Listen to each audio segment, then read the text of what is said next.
alaihi wasallam sering bermimpi. Sekitar 60 hari beliau mimpi-mimpi terus tentang wahyu. Kemudian beliau pergi menyendiri di Gua Hira sampai akhirnya didatangi oleh malaikat Jibril alaihi salam, dan beliau Nabi sallallahu alaihi wasallam diminta oleh malaikat Jibril untuk membaca surat Al-Alaq, Iqra. Nabi sallallahu alaihi wasallam mengatakan, "Ma ana biqari", saya tidak bisa baca. Kemudian Jibril mengulangi lagi, "Iqra." "Ma ana biqari", kata Nabi sallallahu alaihi wasallam, "Iqra." Kemudian Nabi sallallahu alaihi wasallam didekap oleh malaikat Jibril sampai tidak bisa bernafas. Kemudian malaikat Jibril membacakan ayat, "Iqra bismi rabbikal ladzi khalaq", sampai selesai ayat. Kemudian Nabi sallallahu alaihi wasallam pulang ketakutan, demam, mengatakan kepada Khadijah, "Zammiluni, zammiluni", selimuti saya, selimuti saya. Dan di situ ditenangkan oleh Khadijah radhiyallahu taala anha bahwasanya Anda ini orang yang baik, Anda ini orang yang suka sedekah, menolong orang, ya, tidak mungkin Allah Subhanahu wa taala menginginkan keburukan kepada Anda. Kemudian dibawa oleh Khadijah kepada Waraqah ibnu Naufal, ya, untuk ditanyakan ini apa. Akhirnya oleh Waraqah dijelaskan, hadan namus alladzi jaa Musa alaihi salam. Ini adalah namus. Namus itu Jibril, malaikat yang dulu pernah datang kepada Musa alaihi salam. Dan engkau akan memiliki urusan yang besar. Ya laitani kuntu jada'an, seandainya saya masih muda, kata Waraqah. Id yukhrijuka qaumuk, ketika kamu nanti diusir oleh kaummu. Ya, fa ansuruka nasran mu'azzara, aku akan menolongmu dengan pertolongan yang kuat. Kata Nabi Muhammad sallallahu alaihi wasallam, awa mukhrijiyahum, apakah mereka akan mengusir saya? Maka Waraqah mengatakan, ma jaa rajulun mislam bimithli ma ji'ta bihi illa uzi. Tidak ada seorang pun yang datang membawa seperti apa yang kamu bawa, melainkan pasti akan diganggu, ya, pasti akan diusir. Nah, itu adalah persiapan pertama Nabi sallallahu alaihi wasallam, wa fataral wahyu. Nah, ketika itu wahyu tidak turun lagi. Ya, tidak turun lagi beberapa waktu sampai Nabi sallallahu alaihi wasallam betul-betul rindu, ya, ingin tahu, penasaran, ini apa sebenarnya. Ya, tiba-tiba datang seorang malaikat, wahyu, dunia heboh gara-gara kejadian tersebut. Bahkan ada orang Nasrani mengatakan saya akan diusir dan seterusnya. Ada apa? Namun wahyu tidak kunjung turun. Nah, dikatakan oleh Syekh Abdul Karim Al-Zaid hafizahullah taala, ba'da fatratil wahyi, setelah wahyu absen turun, nazala Jibril ala Rasulillah sallallahu alaihi wasallam. Akhirnya Jibril turun lagi kepada Rasul sallallahu alaihi wasallam. Qala Ibnu Syihab, berkata Imam Muhammad ibnu Muslim ibnu Syihab Az-Zuhri rahimahullah, wa akhbarani Abu Salamah ibnu Abdurrahman anna Jabir ibn Abdullah al-Ansari qala. Kata Ibnu Syihab, Abu Salamah bin Abdurrahman mengabarkan kepada saya bahwa Jabir bin Abdullah al-Ansari mengatakan tentang absennya wahyu dari Nabi sallallahu alaihi wasallam. Beliau berkata bahwa Nabi sallallahu alaihi wasallam bercerita, bainama ana amshi, ketika saya berjalan, id sami'tu sautan minas sama, aku mendengar suatu suara dari langit. Farafa'tu basari, maka saya angkat pandanganku. Fa idzal malakul ladzi ja'ani bi Hira, ternyata aku melihat malaikat yang dulu datang kepadaku di Gua Hira. Jalisun ala kursiyyin bainas sama'i wal ard, dia duduk di atas sebuah kursi di antara langit dan bumi. Faru'ibtu minhu, maka saya takut darinya. Faraja'tu, maka saya pulang langsung. Faqultu zammiluni, aku berkata kepada keluargaku, selimutilah aku. Fa anzalallahu ta'ala, maka ketika itu Allah Subhanahu wa taala turunkan sebuah wahyu, ya ayyuhal muddatsir qum fa'anzir, wahai orang yang berselimut, bangkitlah kemudian berilah peringatan, sampai kepada firman Allah, warrujza fahjur, dan berhala-berhala itu tinggalkanlah. Fahamiyal wahyu wa tataba', maka kemudian wahyu setelah itu terus menerus berdatangan. Jadi ini adalah kisah di mana Nabi SAW diangkat menjadi seorang rasul. Kalau sebelumnya surat Al-Alaq, Iqra bismi rabbikal ladzi khalaq, kata para ulama ini adalah ayat pertama yang turun yang menjadikan beliau seorang nabi dan sekarang rasul. Apa bedanya nabi dan rasul? Kata para ulama di antara bedanya adalah kalau nabi itu tidak diperintahkan untuk berdakwah kepada orang-orang kafir, ya. Tapi rasul diperintahkan untuk berdakwah kepada semuanya, ya, semuanya. Orang kafir juga didakwahi. Nah, apa yang bisa kita petik daripada kisah ini? Di dalam kisah ini kita mengetahui bahwasanya yang namanya wahyu itu tidak bisa dicari-cari. Tidak bisa dicari-cari, bukan seperti ilmu laduni, ya, ilmu laduni yang sering dibahas oleh orang-orang sufi, yang mana mereka mengira bahwasanya ilmu ini itu bisa dipelajari dengan cara bersemedi. Seperti semedinya Nabi SAW di Gua Hira. Ternyata tidak seperti itu. Nabi SAW menunggu-nunggu tidak datang wahyunya, dan tidak bisa diminta. Itu murni pilihan Allah Subhanahu wa taala. Ya. Tidak seperti Nabi Khidir juga dengan Nabi Musa alaihissalam, yang mana dilakukan oleh sebagian orang di zaman sekarang ini. Mereka jalan-jalan di pantai-pantai, di pesisir-pesisir, berharap bertemu dengan Nabi Khidir, karena mereka yakin Nabi Khidir masih hidup. Kalau Nabi Khidir masih hidup, nanti belajar dengan Nabi Khidir dan dapat ilmu laduni. Kalaupun ada ketemu sesuatu, itu bukan Nabi Khidir, paling-paling setan menjelma, kemudian memain-mainkan mereka. Ya, nanti pulang sudah bawa ucapan yang aneh-aneh, pemikiran yang aneh-aneh. Jadi Nabi SAW sendiri tidak bisa menentukan kapan wahyu itu datang. Ini membuktikan bahwasannya wahyu itu betul-betul haknya Allah Subhanahu wa taala. Ya, bukan atas permintaan Nabi Muhammad SAW. Dan ini dibuktikan dalam beberapa kali kasus. Nabi SAW ditanya oleh orang-orang Quraisy di antaranya. Orang Quraisy pengen membuktikan ini Nabi betul atau bukan. Mereka tanya kepada orang-orang Yahudi di Madinah. Jazakallahu khairan. Orang Quraisy tanya kepada orang-orang Yahudi, ada orang di tempat kami mengaku menjadi nabi. Kata orang Yahudi apa? Coba dites. Tanya tentang Ashabul Kahfi, tanya tentang ruh, tahu tidak dia? Ashabul Kahfi dijawab oleh Nabi SAW karena turun wahyu. Tapi tentang ruh tidak turun wahyu sampai 15 hari. Ya. Di situ Rasulullah SAW sudah mengatakan, saya akan jawab besok, kata Nabi. Besok, kata Nabi begitu. Ya, ternyata setelah 15 hari tidak datang wahyu. Dan itu ditegur Nabi SAW, ya, wala taqulanna li syai'in inni fa'ilun dzalika ghada illa ayyasha Allah. Jangan kamu mengatakan kepada sesuatu saya akan lakukan besok, kecuali kamu katakan insya Allah. Wadhkur rabbaka idza nasit. Dan ingatlah Tuhanmu ketika kamu lupa.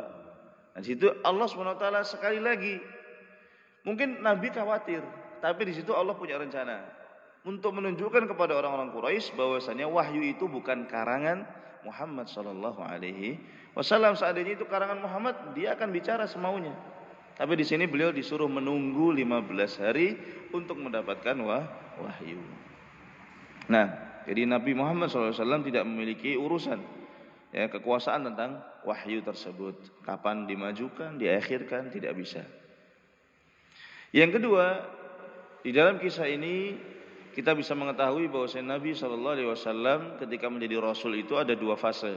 Fase yang pertama diturunkan surat Iqra, dan itu beliau menjadi Nabi. Fase yang kedua turun ayat Al-Muddatsir ini, ya ayyuhal muddatsir qum fa'anzir. Nah, di mana di sini ketika berdakwah Nabi SAW diminta untuk bertahap, ya, bertahap kepada keluarganya dulu. Qum fa'anzir wa rabbaka fakabbir wa thiyabaka fatahhir wa rujza fahjur wa la tamnun tastakthir.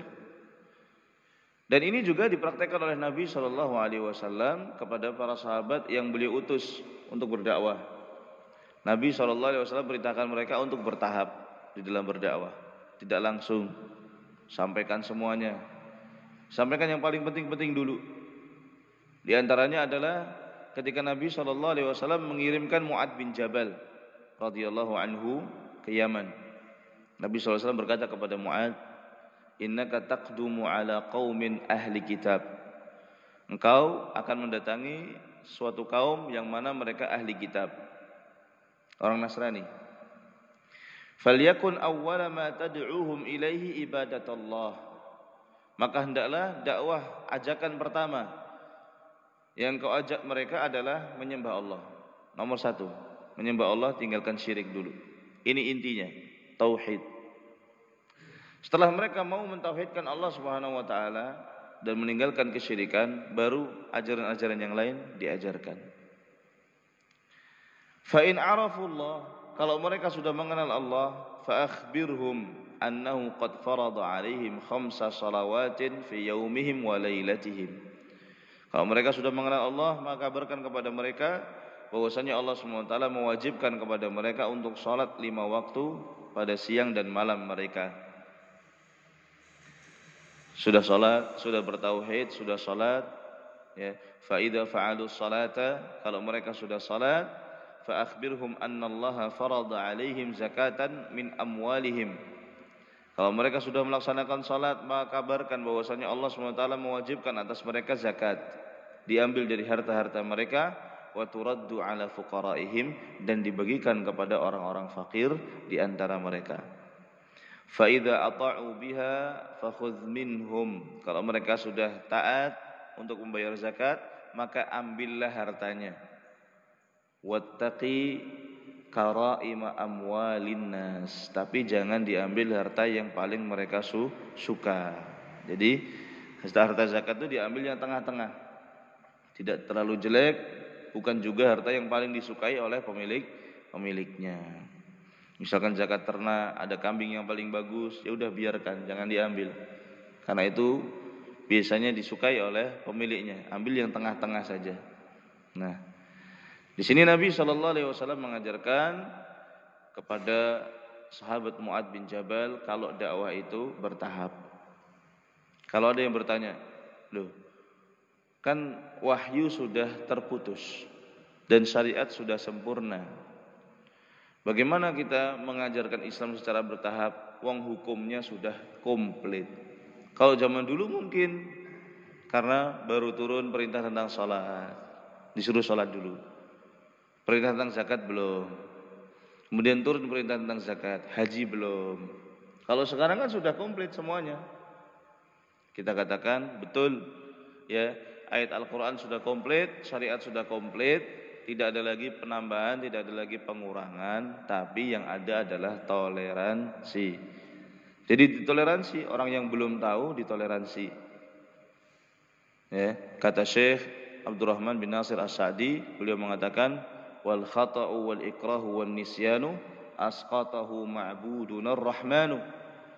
Kalau orang melakukan kesalahan karena tidak sengaja, yang kedua karena terpaksa, yang ketiga karena lupa, asqatahu ma'budunar rahmanu, maka ini digugurkan dosanya oleh Allah Subhanahu wa taala. Walakin ma'al itrafi yasbutul badal wa yantafi at-ta'simu anhu waz-zalal.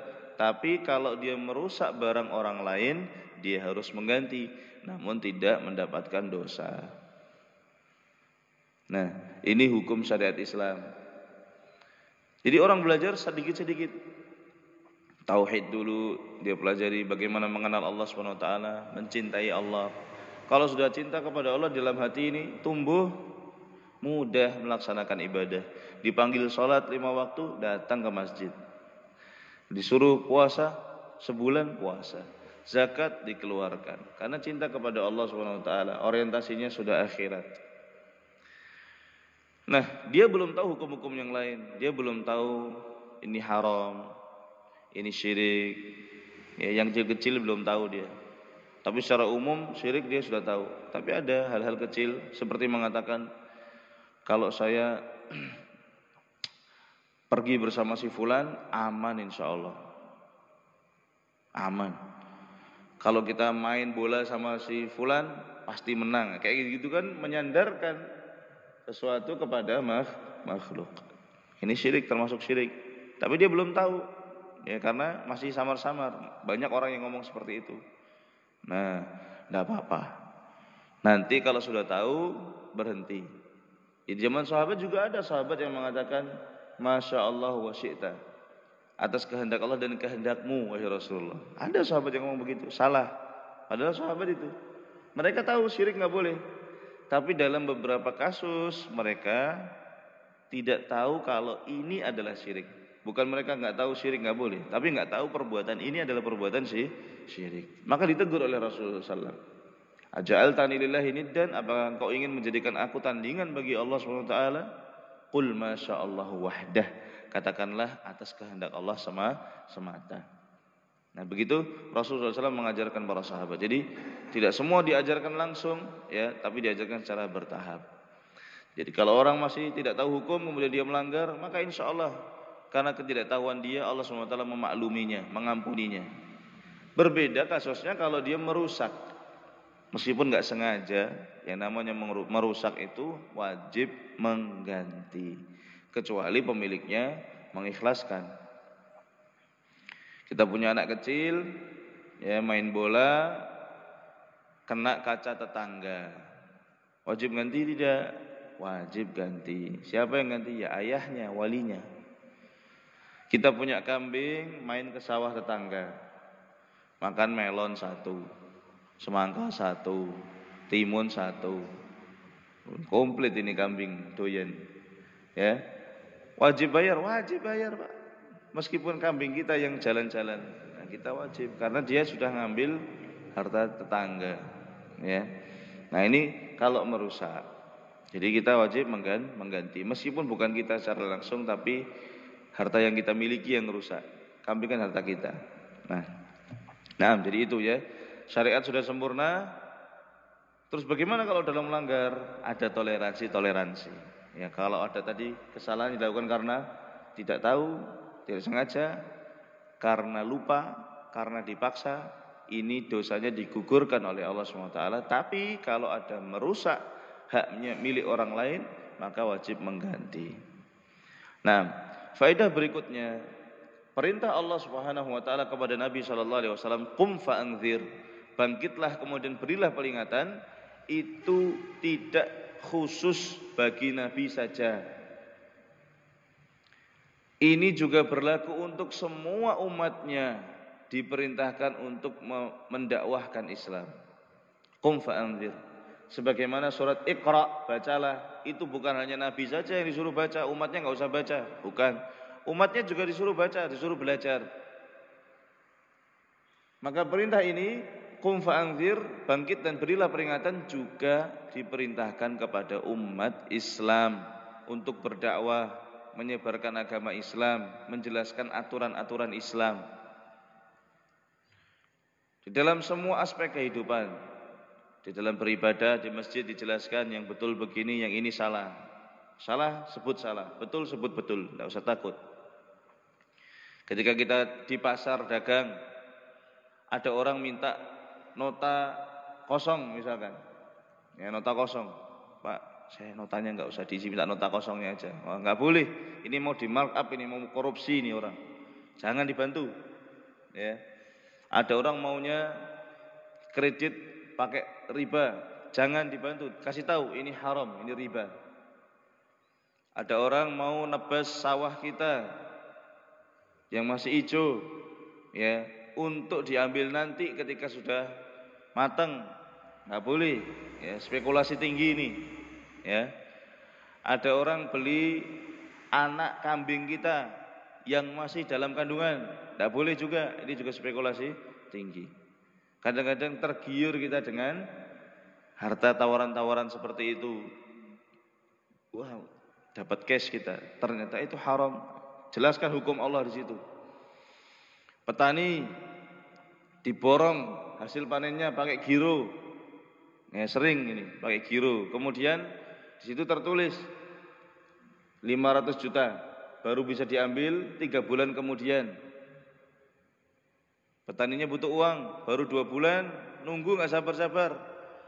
Anak mulai pendaftaran sekolah, istri melahirkan, ya, orang tua sakit, butuh uang. Akhirnya pergi ke bank. Karena ini belum jatuh tempo, saya pengen tukarkan giro ini dengan harga yang lebih sedikit, kecil. 500 juta, wis 480 aja wis. Ini juga nggak boleh, ini riba. Karena ibaratnya kita pinjam uang ke bank 480, kita bayar nanti di bulan ketiga 500 pakai giro tadi. Praktek-praktek seperti ini di pasar kita sering temukan, di sawah, gade sawah itu lebih kejam daripada bank. Kadang-kadang gade sawah itu ribanya jamaah, sakampung, riba bareng-bareng, ya kelompok taninya. Nah ini dakwah. Di sekolah kita juga berdakwah, di masyarakat kita juga berdakwah, ya dimanapun tempatnya kita berdakwah. Jadi perintah qum fa'anzir berlaku untuk Nabi Muhammad SAW, juga berlaku untuk umatnya. Ya, juga berlaku untuk umatnya.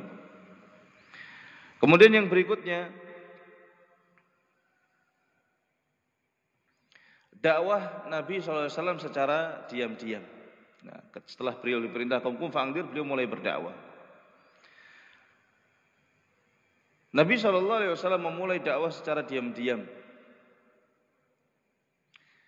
Tentunya sewajarnya yang pertama kali dakwah adalah orang yang paling dekat dulu, yaitu istri beliau, Khadijah binti Khuwailid radhiyallahu taala anha. Dan orang-orang yang menurut beliau bisa menerima dakwah, teman-teman dekatnya yang mudah untuk diajak. Nah, dipilih-pilih oleh Nabi SAW siapa yang kira-kira mudah untuk diajak, mudah untuk didakwahi. Maka Rasul SAW ketika itu berdakwah dan beberapa orang mau menerima dakwah beliau. Yang pertama secara mutlak adalah istri beliau Khadijah binti Khuwailid radhiyallahu anha, ummul mukminin, ibunya orang-orang beriman, istri pertama beliau. Yang kedua adalah Waraqah bin Naufal. Ya, bukan Abu Bakar yang kedua, tapi Waraqah. Karena Waraqah ini seperti tadi kita ceritakan, ketika tahu Nabi SAW ini akan menjadi nabi, dia sudah mengatakan, ya laitani kuntu jada'an, seandainya saya masih kuat ketika kamu diusir oleh kaummu nanti, saya akan tolong kamu. Dan dia masuk Islam juga ketika itu, ya. Dan Nabi SAW sebagaimana dalam riwayat Imam Hakim dan disahihkan oleh Syekh Al-Albani rahimahullah mengatakan, la tasubbu Waraqah bin Naufal, janganlah kalian mencela Waraqah bin Naufal, fa inni qad ra'aitu lahu jannah aw jannatain, karena saya melihat dia diberikan 1 atau 2 surga oleh Allah Subhanahu wa taala. Ini bukti bahwasanya Waraqah bin Naufal itu masuk Islam. Nah, Imam Ibnu Katsir mengatakan, wa tuwfiya ba'da hadhil qissah biqalilin Waraqah ibnu Naufal. Ibnu Naufal itu meninggal setelah didatangi oleh Nabi SAW, ya selang waktu sedikit. Rahimahullah wa radhiya anhu. Nah, Ibnu Katsir mengatakan rahimahullah wa radhiya anhu. Artinya Waraqah bin Naufal ini dianggap sebagai seorang sahabat. Fa inna mithla hadzal ladzi sadara anhu tasdiqun bima wajad wa imanun bima hasala minal wahyi wa niyyatun shalihatun lil mustaqbal. Beliau menunjukkan pembenaran kepada Nabi Muhammad SAW dan mengimani wahyu yang turun kepada Nabi Muhammad SAW, dan dia punya niat baik untuk masa yang akan datang, yaitu menolong Nabi SAW. Imam Ibnu Qayyim juga mengatakan bahwa Waraqah bin Naufal pendeta ini masuk Islam. Syekh Muhammad bin Shalih Al-Utsaimin juga mengatakan, oleh karena kisah tadi, saya berpendapat bahwasanya orang yang pertama kali beriman dari wanita adalah Khadijah, dan yang pertama kali beriman dari laki-laki adalah Waraqah ibnu Naufal. Akan tapi beliau meninggal dalam waktu yang singkat sekali. Ini juga pelajaran, Pak. Jadi Masya Allah, kita ini tidak tahu akhir hidup kita itu seperti apa. Ada anak yang masih kecil sudah hafal Al-Quran, Masya Allah, 7 tahun sudah hafal Al-Quran, masih belasan tahun sudah pandai bahasa Arab. Tapi kita juga nggak boleh merasa aman, karena yang namanya kematian itu tidak tahu, tidak kenal kompromi. Makanya kita wajib menjaga untuk istiqomah terus. Yang dari kecil maksiat sampai tua tobat juga banyak. Kebanyakan sahabat seperti itu. Siapa yang mengira dulu Umar bin Khattab bakal masuk Islam? Dia yang paling keras memusuhi Nabi sallallahu alaihi wasallam, bahkan ingin membunuh Nabi sallallahu alaihi wasallam. Dan banyak sekali sahabat yang seperti itu. Ya. Amir bin siapa itu yang ngomong dengan Sofwan bin Umayyah untuk menjaga keluarganya dia, dan dia asah pedangnya, dikasih racun, berangkat ke Madinah. Datang ke masjid Nabi SAW, ingin membunuh Nabi SAW. Oleh Umar dihalangi. Oleh Nabi SAW, biarkan dia masuk. Kemudian Nabi SAW cerita, kamu kemarin duduk bersama Sofwan bin Umayyah, kamu ngomong begini, Sofwan ngomong begini. Langsung masuk Islam dia. Dia mengatakan, wallahi, itu obrolan tidak ada orang lain kecuali saya dan Sofwan. Kok Anda bisa tahu? Saya bersaksi kamu adalah benar-benar seorang nabi. Masuk Islam. Jadi banyak orang-orang yang sudah tua baru masuk Islam. Ayahnya Abu Bakar, Abu Quhafah juga begitu. Rambutnya sudah putih semua. Masuk Islamnya baru ketika Fathu Makkah. Disemir oleh Abu Bakar rambutnya untuk ikut jihad, ikut Fathu Makkah. Disemir semua biar nggak kelihatan putih, biar kelihatan gagah lagi. Banyak orang-orang tua yang di akhir hayatnya masuk Islam, Allah berikan hidayah dan meninggal dalam keadaan husnul khatimah. Ini luar biasa. Contohnya Waraqah bin Naufal, orang tua juga. Ketika datang Nabi SAW langsung beriman dan punya niat baik untuk menolong Nabi SAW. Nabi kabarkan apa? Dikasih 1 atau 2 surga oleh Allah Subhanahu wa taala. Jadi kita jangan sia-siakan umur kita. Jangan sampai kita lalai, karena kematian kita nggak tahu kapan datangnya. Ya usahakan setiap waktu, setiap detik kita itu selalu dalam ketaatan. Kalau tidak berbuat baik, ya minimal niat baik. Seperti yang dilakukan oleh Waraqah bin Naufal. Dia nggak berbuat baik. Dia tidak melindungi Nabi SAW secara langsung, tapi dia mengucapkan ikrar sebuah niat. Ya laitani kuntu jaza'an id yukhrijuka qaumuk fa ansuruka nasran mu'azzara. Seandainya saya masih kuat ketika kaummu nanti mengusirmu, saya akan menolongmu dengan pertolongan yang kuat. Menolong Nabi SAW tidak. Secara langsung tidak, tapi dia sudah niat. Jadi ini kunci kesuksesan istiqomah kita.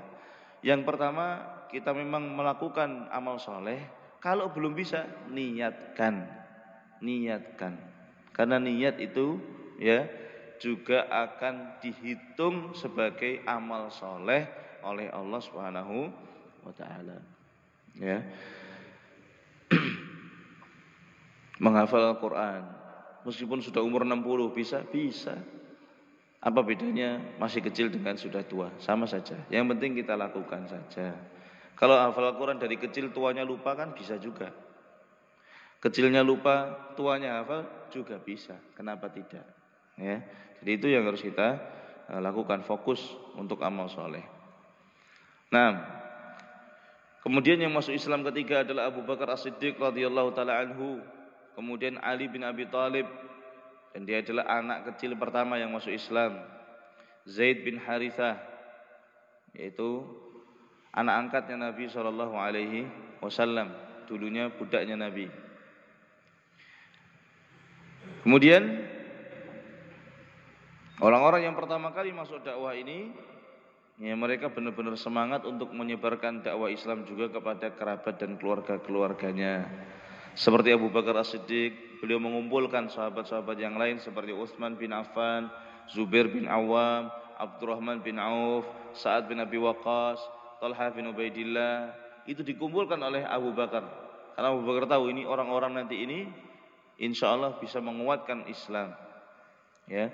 Wa haula'il khamsah alladziina aslamu ala yadi Abi Bakrin hum minal asyara al-mubasysyirina bil jannah. Dan ini Abu Bakar luar biasa. 5 orang yang dikumpulkan oleh Abu Bakar ini tadi, Utsman bin Affan, Zubair bin Awam, Abdurrahman bin Auf, Talha bin Ubaidillah, Sa'ad bin Abi Waqqas, itu termasuk 10 orang yang dikabarkan oleh Nabi sallallahu alaihi wasallam akan masuk surga. Kan luar biasa. Bayangkan kalau kita kamu masuk surga, luar biasa ya. Nabi SAW ngomong seperti itu.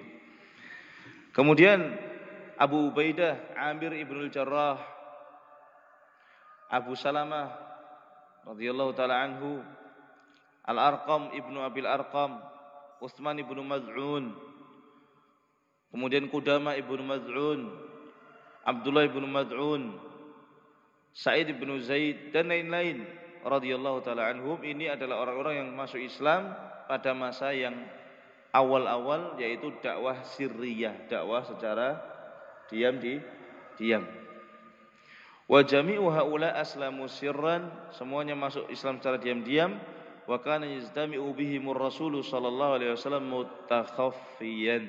Nabi sallallahu alaihi wasallam berkumpul dengan mereka secara diam-diam, yatlu alaihim ma yanzilu alaihi minal wahyi, dibacakan oleh Nabi sallallahu alaihi wasallam ayat-ayat Al-Qur'an yang turun kepada beliau, wa yursiduhum ilad din, dan Nabi sallallahu alaihi wasallam mengajarkan kepada mereka agama Islam.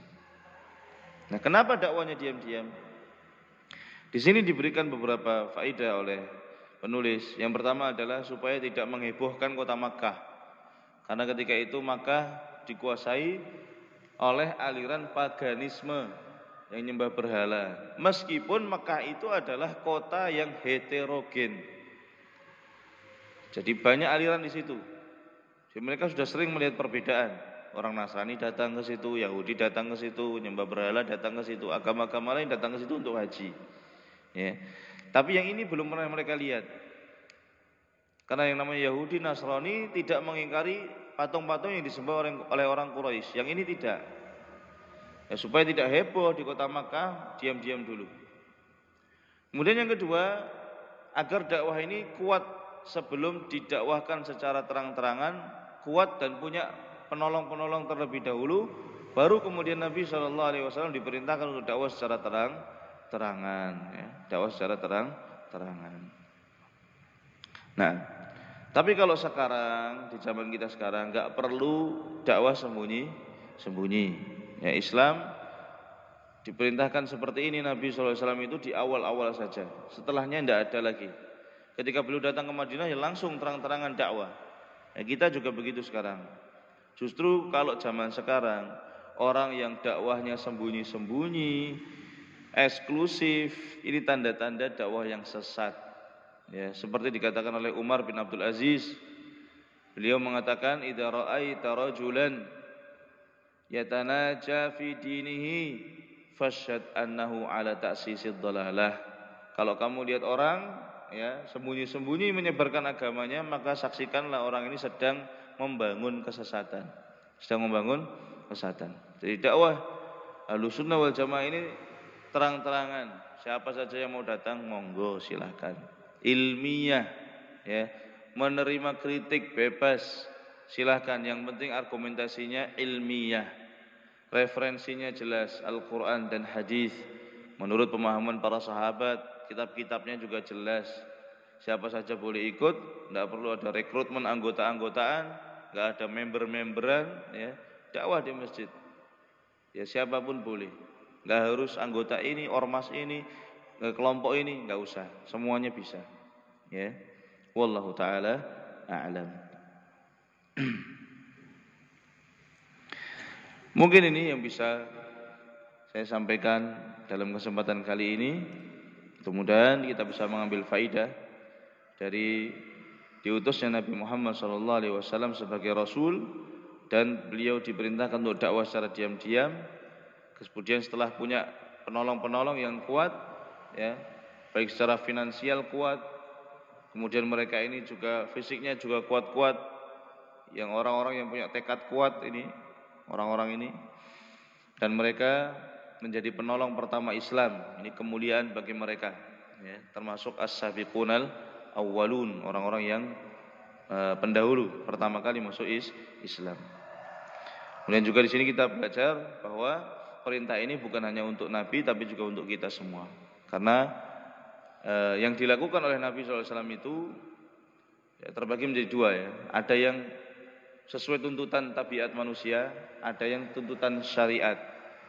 Kalau yang dilakukan oleh Nabi SAW itu sesuai dengan tuntutan kehidupan manusia seperti makan, minum, pakai baju dan lain-lain, itu hukum asalnya tidak disunahkan bagi kita. Karena itu adat istiadatnya orang Arab saja. Orang Arab makan korma, kita disunahkan makan korma? Tidak. Makan nasi boleh. Makan korma dalam keadaan tertentu, ya, seperti buka puasa, sarapan pakai korma ajwa, ya itu ada sunahnya. Tapi kita ganti nasi dengan korma, nggak ada sunahnya. Kemudian kita nggak pakai peci begini, pakainya sorban, juga nggak ada sunahnya. Sunahnya adalah menutup kepala ketika sholat, ya. Jadi itu adalah manusia, adat istiadat di sana. Tapi kalau yang dilakukan oleh Nabi SAW karena tuntutan syariat, maka bagi kita juga dituntut. Kita juga harus lakukan seperti dakwah, seperti ibadah dan hal-hal yang semacamnya. Ini juga merupakan tuntutan yang diminta oleh Allah SWT dari kita semua, bukan hanya dari Nabi SAW secara khusus. Wallahu ta'ala alam. Wa sallallahu wasallam ala nabiyina Muhammad. Subhanakallahumma bihamdik asyhadu an la ilaha illa anta astaghfiruka wa atubu ilaik. Wassalamualaikum warahmatullahi wabarakatuh.